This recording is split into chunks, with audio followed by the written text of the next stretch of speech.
Hallelujah. किसी चीज की परवाह मत करो। अगर आपने परमेश्वर के साथ समय बिताना है ना, आपको बहुत चीजें छोड़नी पड़ेंगी। आपको शरीर की ओर ध्यान देना बंद करना पड़ेगा। बहुत सी चीजें आपकी लाइफ में आपके आगे आएंगी, बहुत से सेक्रीफाइस आपको करने पड़ेंगे। पर एक बात मेरी याद रखो, पुराने नियम में परमेश्वर ने कहा जब तुम्हारे पास मजदूर मजदूरी करने के लिए आए तो उसकी मजदूरी देने में देर मत करना। ऐसा ना हो कि वो मेरे नाम की शाम को दुहाई दे और तू मेरे सामने पापी गिना जाए। हाँ, किसी भी मजदूर की मजदूरी देने में देरी मत करना।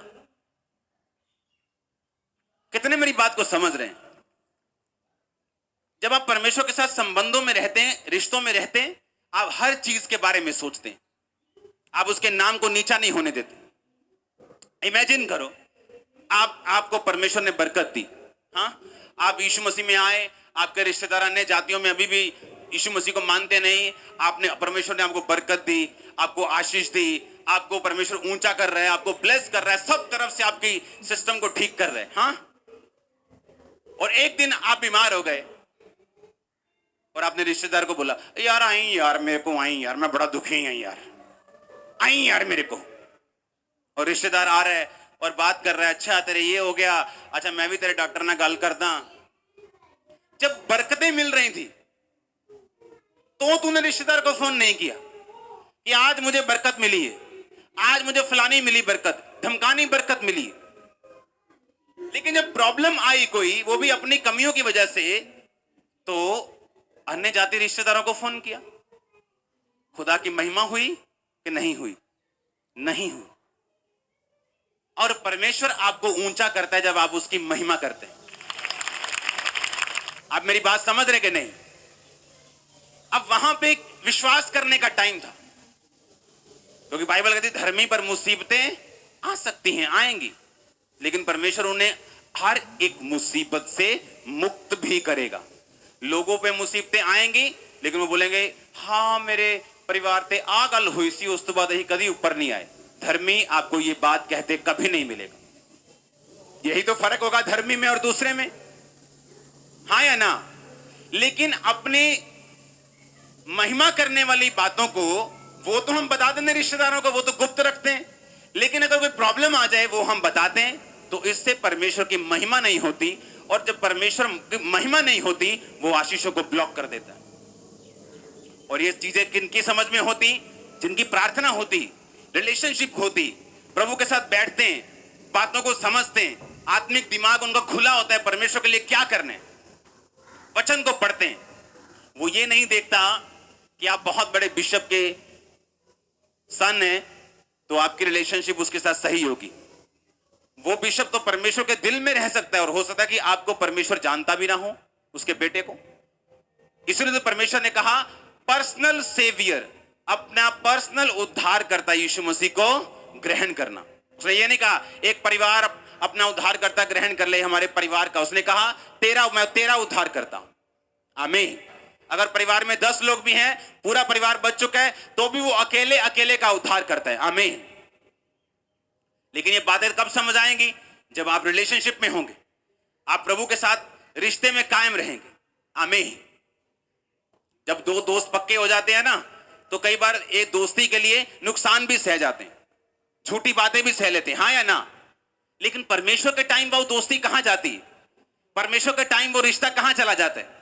परमेश्वर के टाइम हम क्यों नहीं सोचते कि जो हम अपने मुंह से निकाल रहे हैं या निकालेंगे, उससे परमेश्वर के नाम को महिमा मिल रही है या परमेश्वर का नाम नीचे जा रहा है? हालेलुया। और जब हम परमेश्वर के साथ रिलेशनशिप में होते हैं, आप जलन में होते हैं, एक स्पिरिचुअल जलन। आमीन।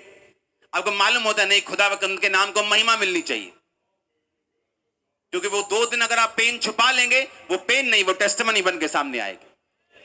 लेकिन रिलेशनशिप, संबंध खुदाबंद के साथ, एक जानवर के साथ अगर रिश्ता बनाना हो तो उससे चोट खानी पड़ती, कई बार खरोंचे सहनी पड़ती है, कई बार उसको उसकी कमरे की सफाई, उसको नहलाना, उसको टाइम देना, उसको खाना देना, उसको। और सोचो परमेश्वर जो जीवित परमेश्वर है, हालेलुया, आपने नोटिस किया होगा, एक जो परिवार डॉग्स पालते हैं, एक ही परिवार में वो डॉग एक से बहुत प्यार करेगा और दूसरे को चल मैं जानता तेन। देखा कभी ऐसा क्यों?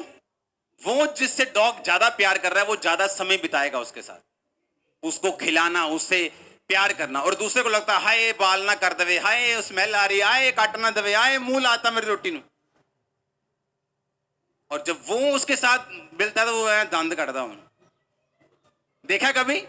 इमेजिन करो, एक डॉग को इतनी अकल है कि मेरे साथ कौन टाइम स्पेंड कर रहा है, कौन प्यार ज्यादा कर रहा है। और आप क्या सोचते हैं कि परमेश्वर से बिना टाइम स्पेंड किए, बिना प्रेयर किए, बिना फास्टिंग किए आप उसके साथ रिश्ता बना लेंगे? इसीलिए वो एक ही परिवार में परमेश्वर एक से ज्यादा और एक से कम प्यार करता है, और ये सच्चाई है।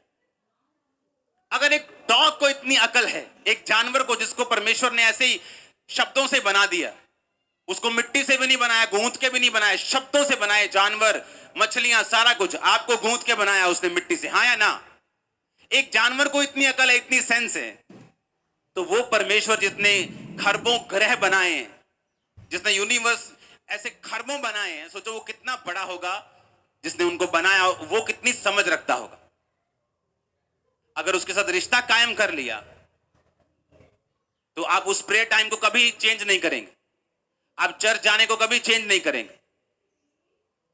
बात सारी रिश्ते की है। पूरी क्रिश्चियनिटी में, पूरी क्रिश्चियनिटी में बड़े बड़े प्रेयर वॉरियर गिरे हुए देखे मैंने, रिश्ता नहीं है परमेश्वर के साथ। हाँ, प्रेयर की, फास्टिंग की, पावर ले ली, एक झटका लगा, खत्म हो गए, रिश्ता नहीं है। डैनियल की लाइफ में प्रेयर भी थी, पावर भी थी, रिश्ता भी था, बना रहा वो, कोई हटा नहीं पाया उसको।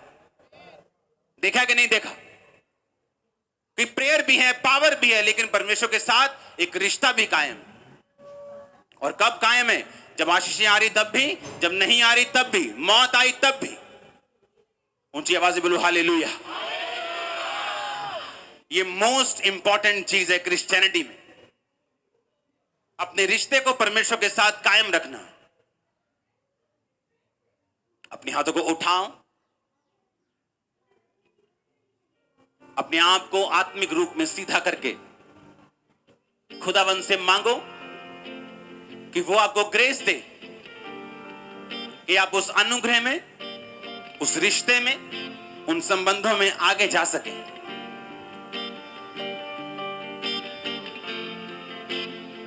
आमीन। अपने पड़ोस से बोलो, बोलो सबसे जरूरी है कि तेरा परमेश्वर के साथ रिश्ता पक्का हो। सुनो मेरी बात, अगर रिश्ता प्रभु के साथ पक्का हो गया ना, आपका परिवार आपका फैन बनने वाला है, और आपका आमीन छोटा है। आप देखोगे भी कि अगर एक डॉग से, एक जानवर से रिश्ता बना के रिलैक्स फील होता है, अच्छा फील होता है। और जब परमेश्वर जिसने जमीन, आसमान और जानवर और आपको बनाया, अगर उसके साथ रिश्ता कायम हो गया, आपको मालूम नहीं किधर किधर से ब्लेसिंग्स आने वाली हैं, किधर किधर से। एक आदमी परमेश्वर की सेवा को शुरू करते हैं, बहुत लो लेवल से, बहुत लो लेवल से अपने स्पिरिचुअल फादर के पास जाते हैं।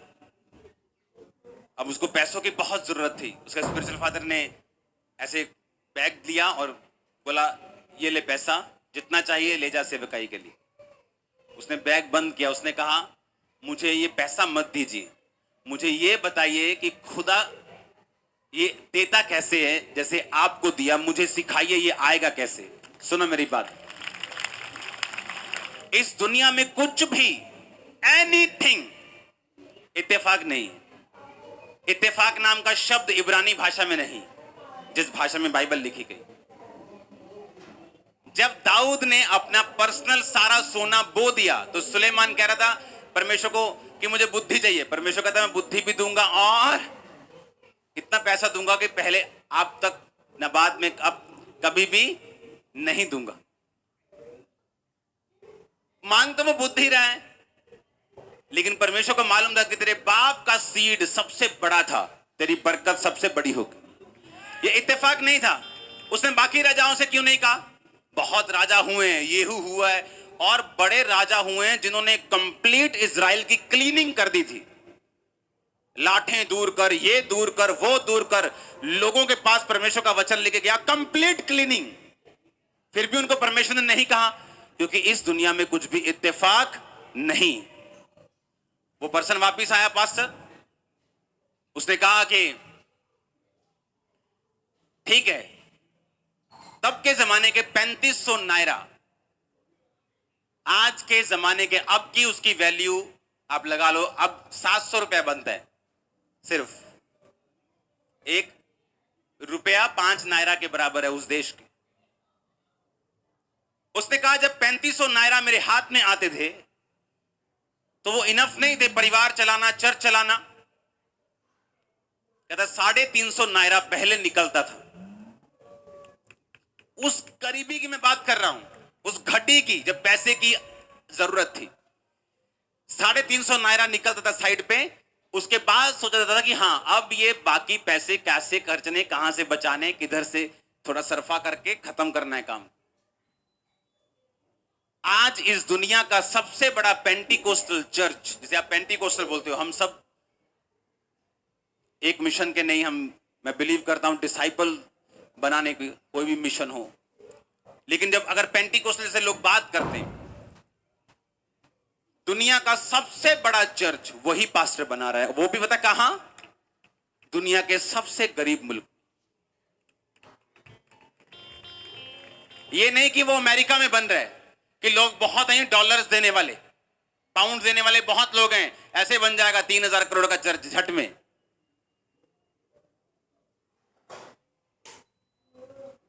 आपने कभी सोचा नहीं क्या कि दुनिया का सबसे बड़ा चर्च जिस देश में बनने के लिए परमेश्वर ने ठहराया, क्या वो, आपको क्या लगता है, क्या वो परमेश्वर ने नहीं ठहराया? क्या प्रभु की मर्जी से नहीं हुआ? क्या इत्तेफाक लगता है आपको? वो भी दाऊद की तरह इत्तेफाक नहीं। वो सबसे गरीब देश में सबसे दुनिया का बड़ा चर्च परमेश्वर ने इसलिए बनाया कि उसने कहा